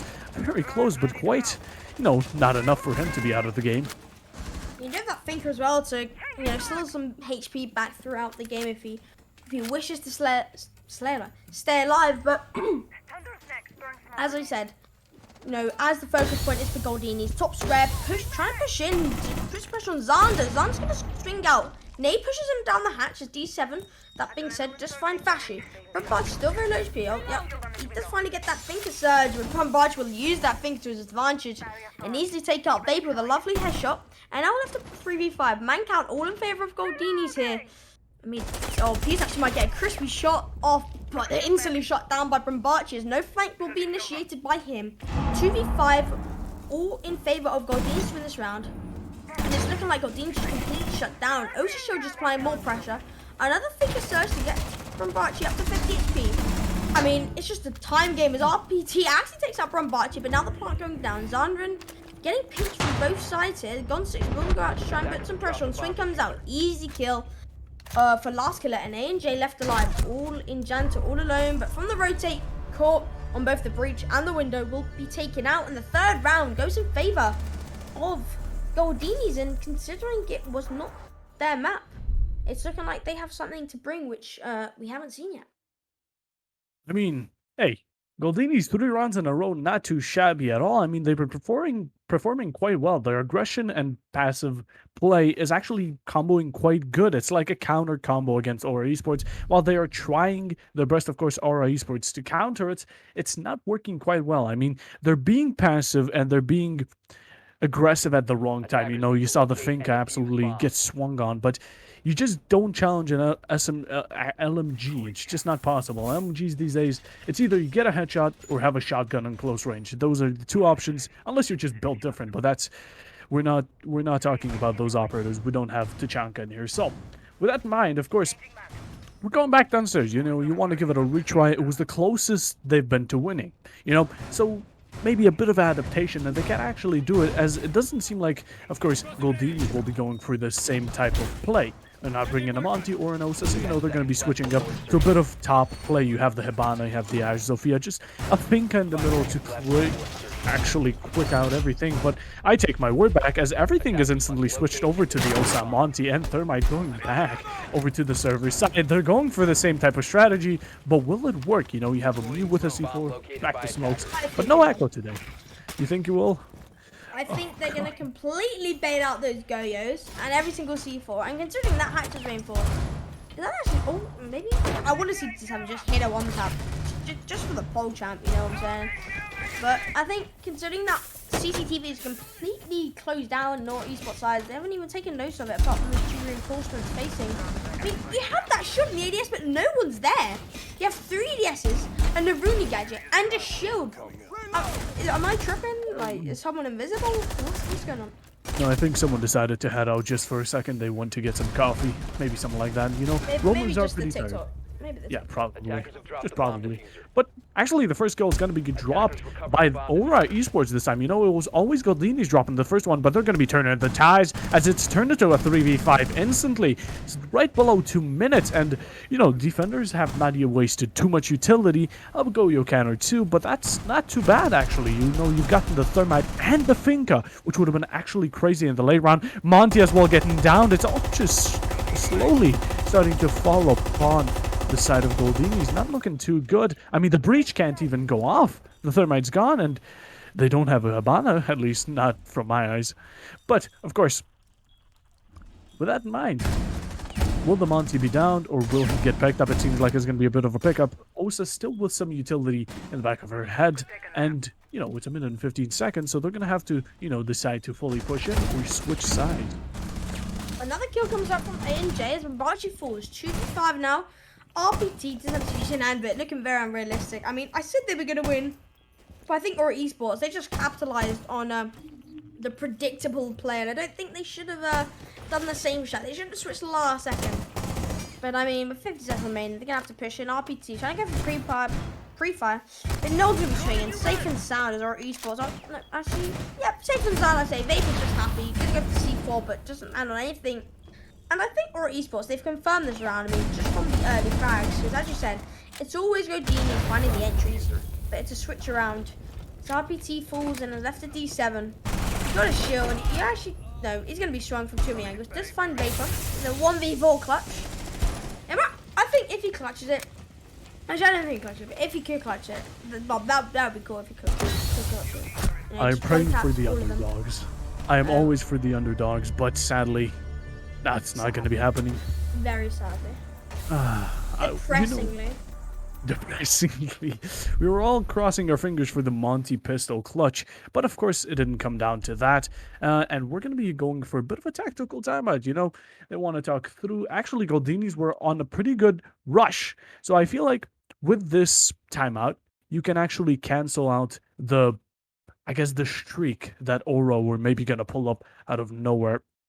And of course, with that in mind, let's actually see what, you know, maybe it's going to be a bit of an improvement, or maybe it's just going to be actually working in Aura's favor. Because sometimes tactical timeouts can even cancel out your progress. You know, you maybe perform under or just worse in general because of it, or maybe it works on the other team. It's really how you think of it. Yeah. I mean, the momentum which is carried, like, the momentum stops when it's when you're in a time when you're in a timeout, because like you have momentum, especially for Goldinis here. They're 3-1 up, they have momentum, but then it just completely stops. And it even could be the team which chose to do the timeout. But I mean, it really depends on how the team takes it, which you said, and timeout will be near ending, and yep, he'll end, and I think Staff Open will be the exact same site which Aura choose to go to, and hopefully it doesn't leave Pews up to the 1v3 like it did last time. I mean, it was a very good tip from Goldinis, always finding those opening entries. I mean, when one kill goes in the way of Goldinis, another one manages to go in the way of Goldinis once more. I think even for Aura Esports, they found one kill, and then they found another, and then they found another. It just doesn't stop, and that's that's the momentum game which we're talking about on the side of both teams. Yeah, I mean, the only thing that does mess up sometimes if the team or the player gets a bit cocky, you could say, a bit unprofessional, it starts pushing, you know, they want the kill. The greed is getting to them. But sadly, of course, we don't see much of that, or actually, thankfully, because that would be a bit embarrassing every now and then. But of course, yeah, I mean, the momentum, as long as you keep it going, I feel like that's the way to win. Of course, that's how you keep it. That's how Goldinis won the first 3. They just kept at this streak that they had in the back of their heads. And, of course, Aura did actually, cut it out.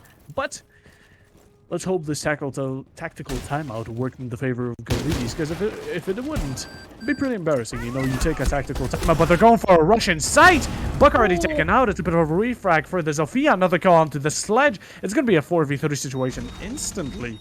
That was quite quick. I mean, it happened all in a matter of seconds. The defenders are trying to get back into sight, but it just doesn't seem to be working. I mean, it's cut off from all sides. The main cutoff or the main rotation for these defenders is just getting absolutely dominated. I mean, there's another kill from the side of Zofia and finishing blow from D7 Berg. Wow. No one expects a rush just randomly out of nowhere.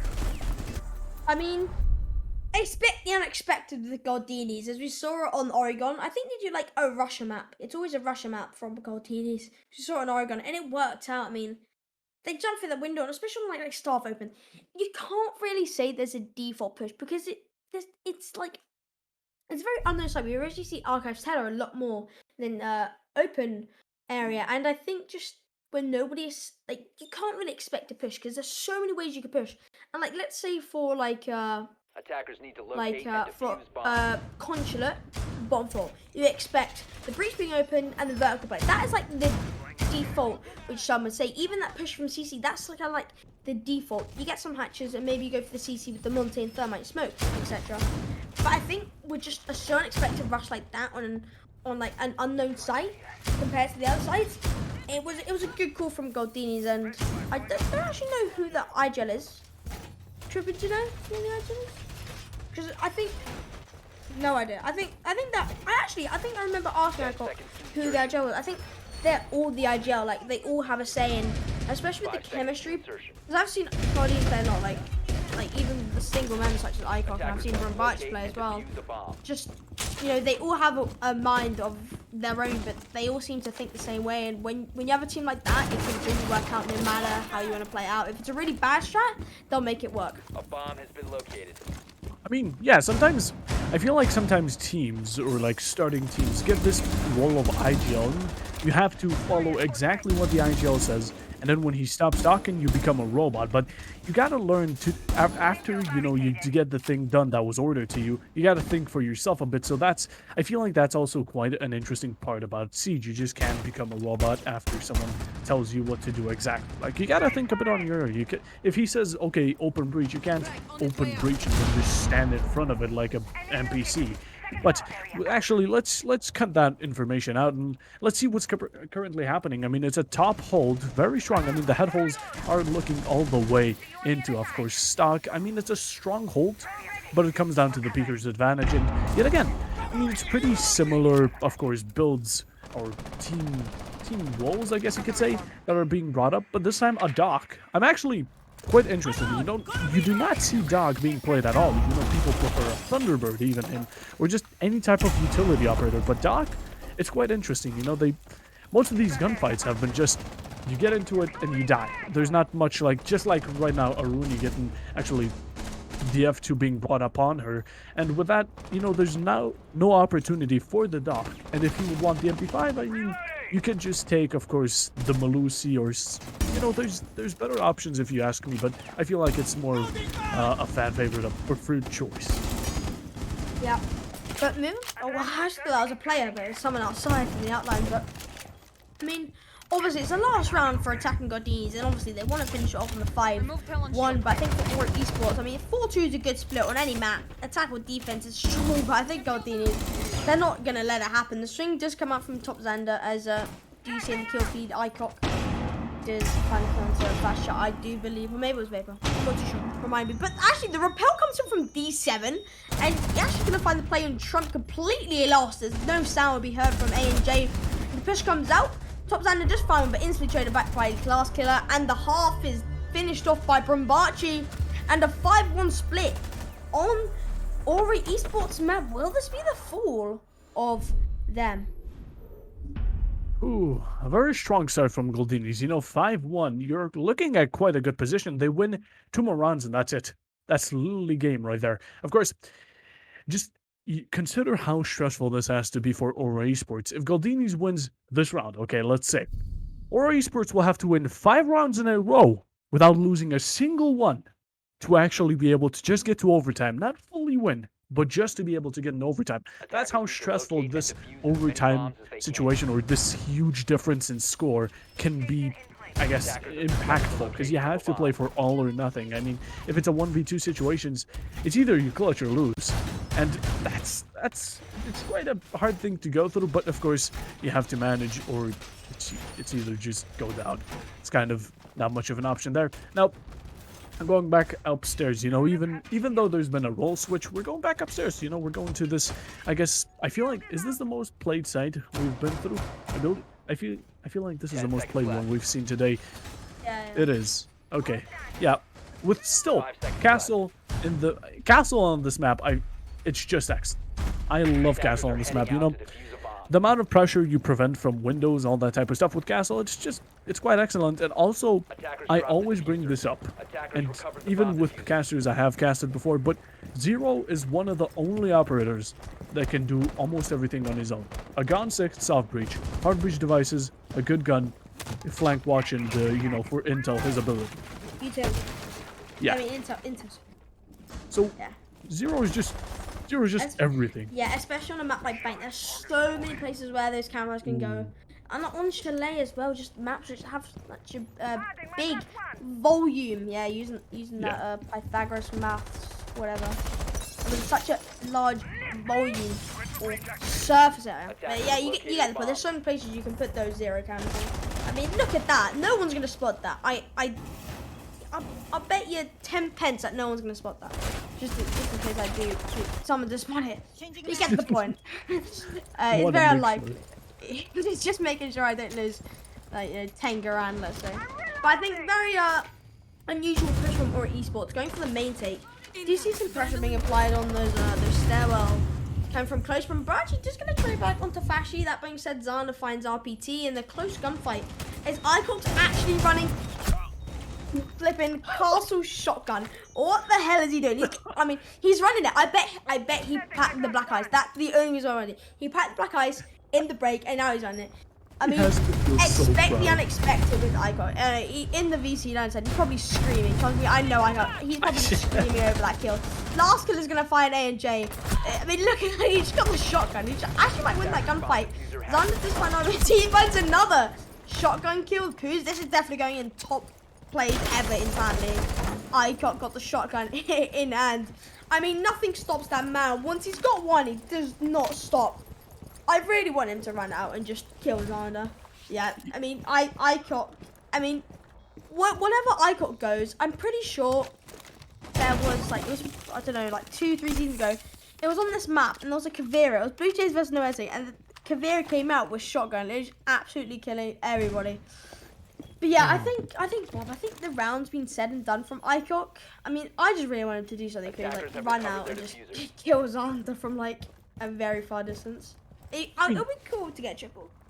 Look, Icon just is showing off at this point. He has all the social credits he needs. He got all the styling points he can. It's absolutely amazing. I mean, a shotgun on Castle out of everything, and the finishing kill of that, just to get the play of the game with the black ice unload. Even a cute charm at that. It was a Noodles, I believe. What a play. I mean, you could not believe it. I mean, 3 kills in 1 round, shotgun on with black eyes. Just don't forget about black eyes. You need to mention the style. You need to mention the drip.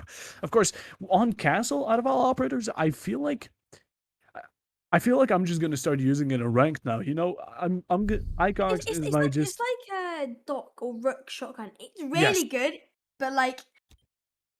Sometimes it's just absolutely terrible.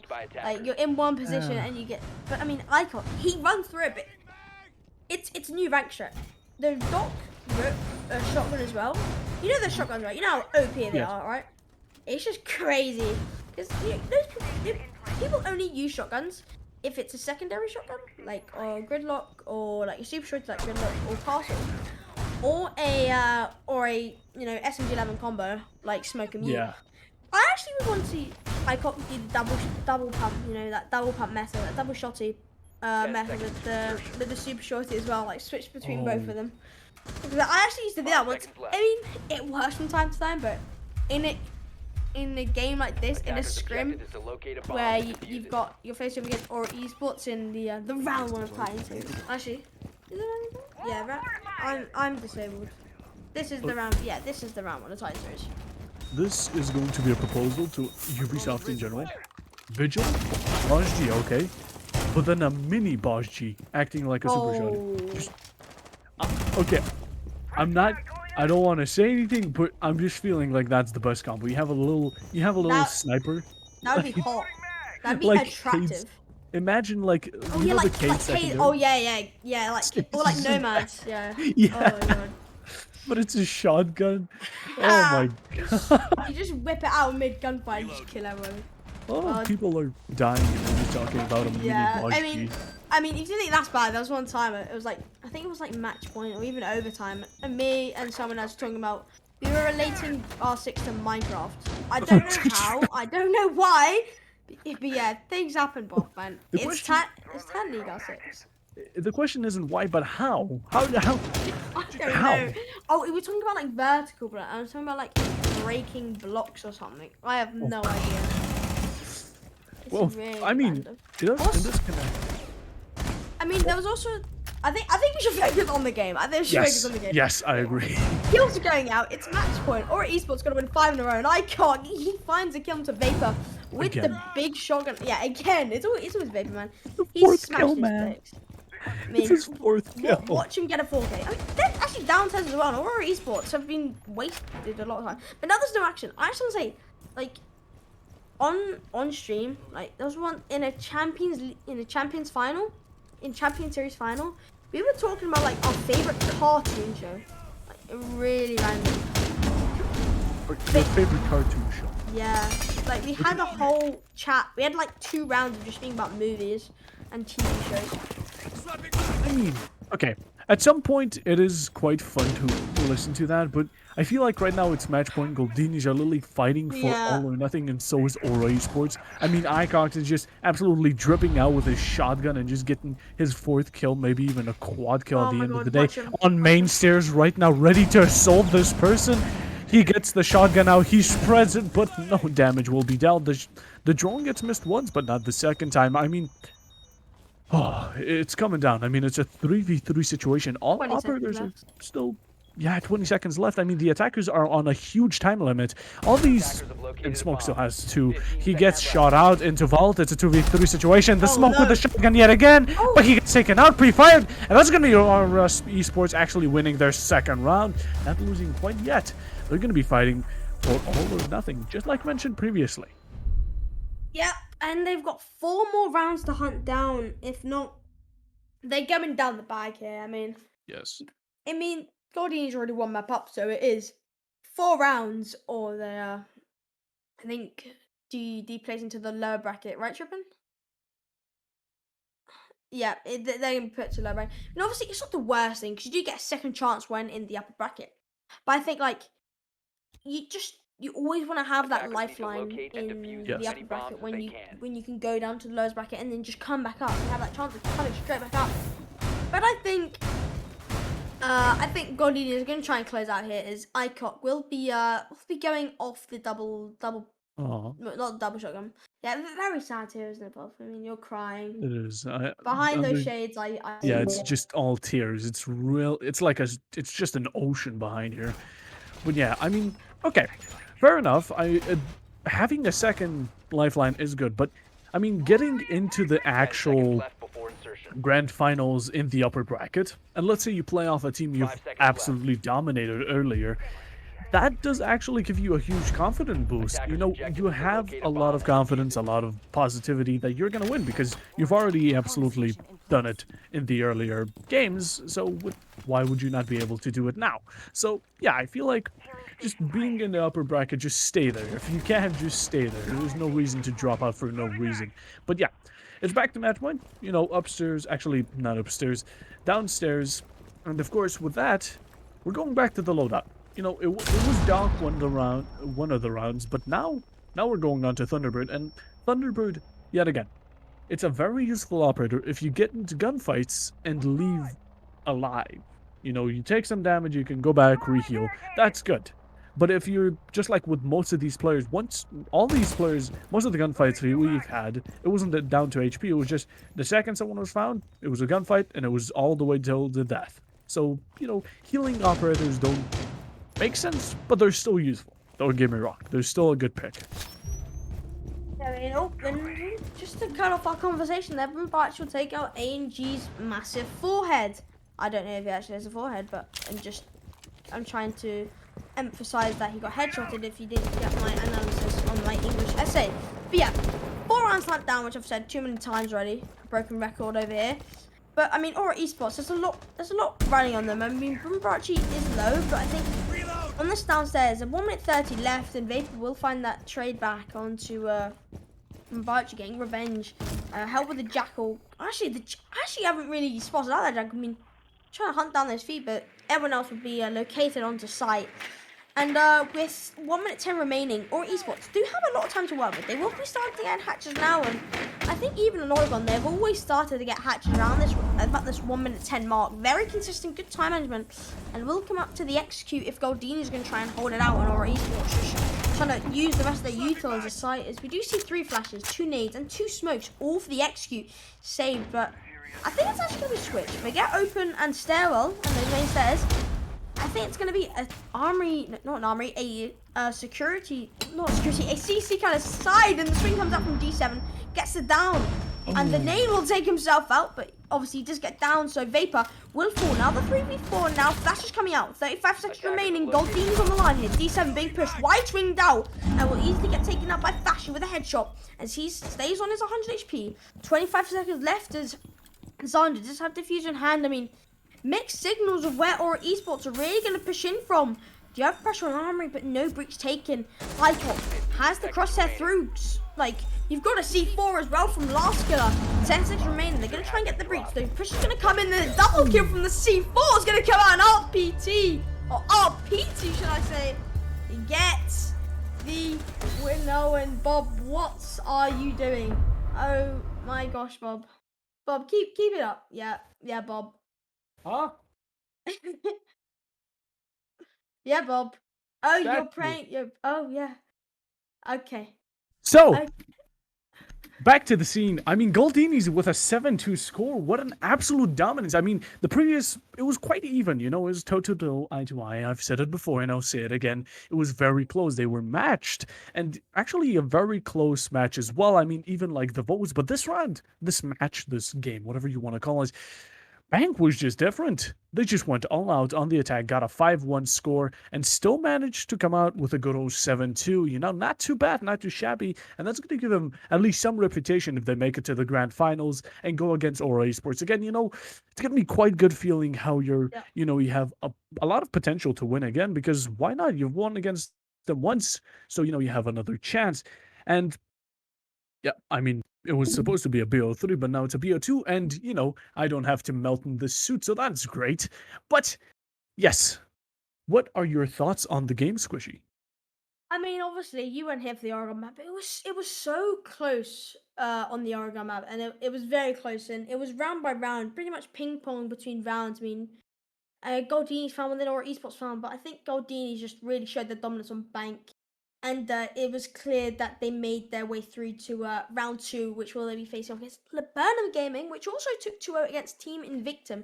And for Team Aura, they will be facing off against Team Invictum, and will go to the lower bracket final, whoever wins that one. But for the interview, Icock, the man himself, I've never stopped calling him that. How are you doing, Icock, after the big win? Hello. I'm doing good. How about you, Squishy? I'm doing amazing, man. Good to hear your voice again after you helped me with my German homework and got me a good. Yeah, no problem. Well, I mean, big win for you as you make yourself go into the upper bracket final against Laburnum Gaming. And before we go into the actual match, what are your thoughts on Laburnum Gaming?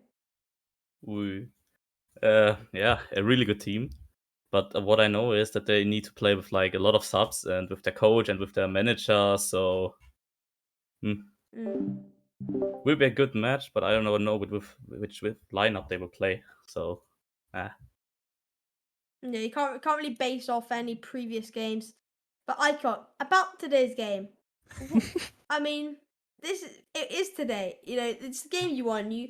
I think you comfortably found yourself on Bank. And I mean, what are you expecting? Considering Bank was Aurora Esports map pick, what are you expecting such a clean sweep on that map? Ah, yes and no. Like I know we were good and we know how to play this map, but that it was like that obvious or like that 7-2, I would not expect it to be fair after the first map. Yeah, I mean, the first map was extremely close. I mean, also another thing. I keep on saying another thing. Also, but Icon, me and Bob were very, and probably the people watching Bob were very impressed by your shotgun gameplay at the very end with the 4 kills Uh, with the captain. We were very proud of that one. Oh. yeah, I learned it from Set Critical. Of course, it's Yeah, always it, favorite coming up with those Kavera players, man.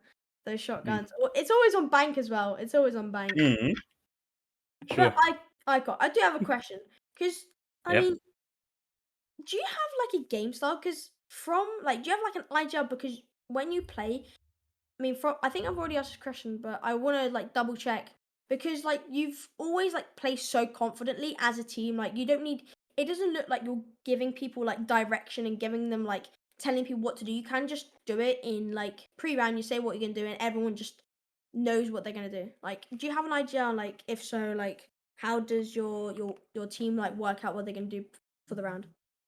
Like I'm the IGL and I'm just Yeah, telling like the takes, and if someone sees a gap, calls it and we just clear it out and go in there. you're a very confident team, aren't you, Goldinis? Yeah, Very yeah. confident. Like Especially we know, yeah. you know Sorry. what you're doing. You know, yeah. Go on. Like we know how to play every map, Yeah, so we know how to play the game, and we just play like our default. So if it's work, it's great. yeah. If not, we Especially with need to the adapt. yeah, especially with the glacier skins. You know, you just kind of Ah, flexing. D7.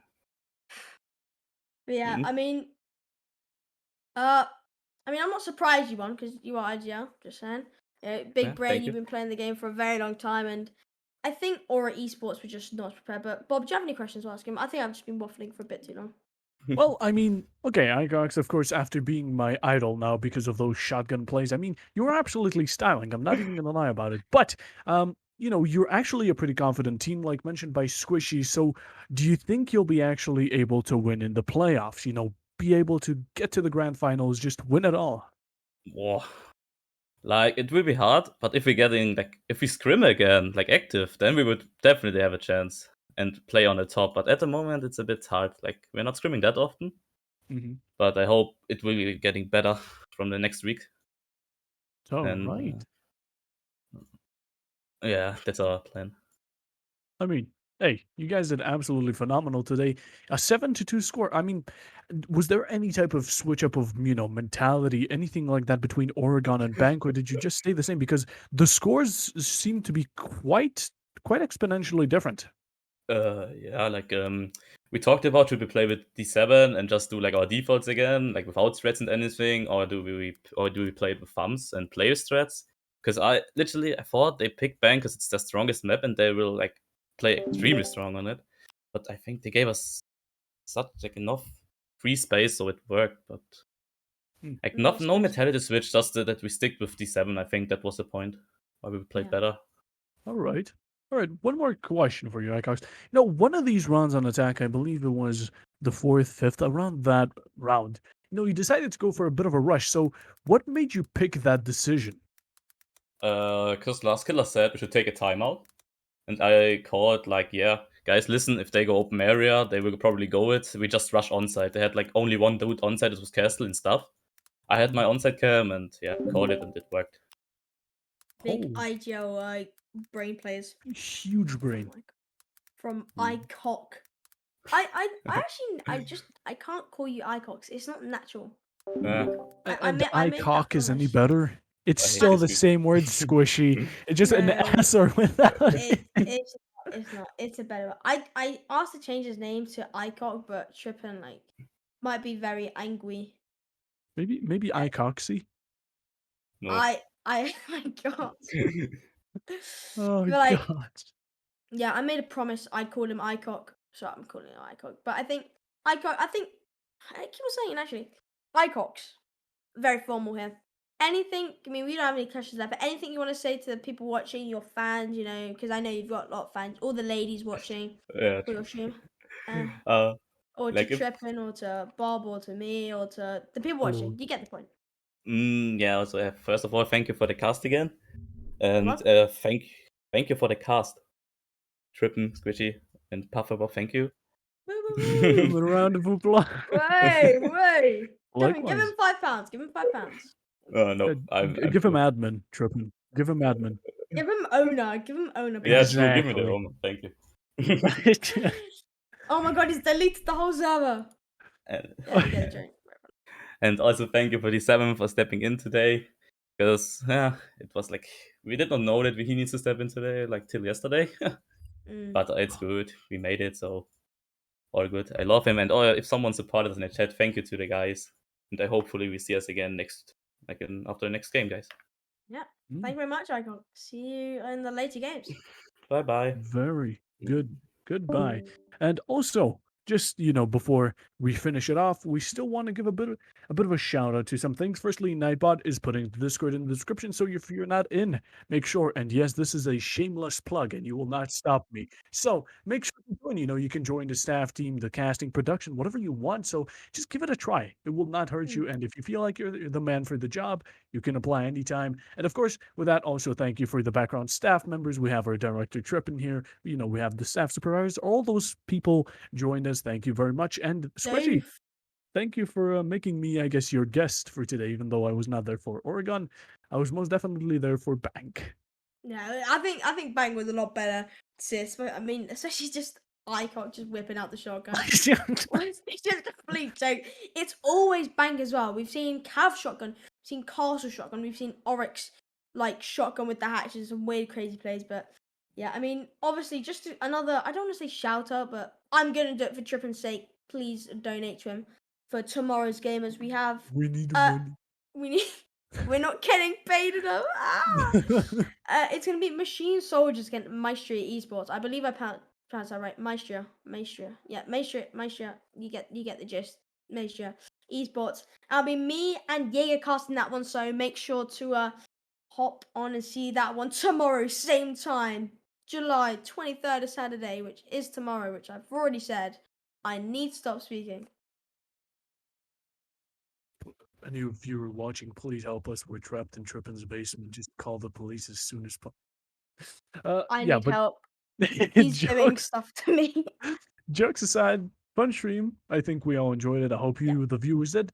And stay tuned for tomorrow. It's going to be probably a lot more epic, or even less. But let's hope we get a bit more of excitement. And Squishy, do you have anything to say? No, I think it's just been a good cast. Good to be back from a holiday, and good casting with you, Puff Bob, for that one game, which you said. And I hope to cast with you again. But bam. Likewise. And then, yeah, this is going to be us signing out. And I hope you all have a good rest of the day, evening, morning, or whatever you have. Bye-bye. Bye bye.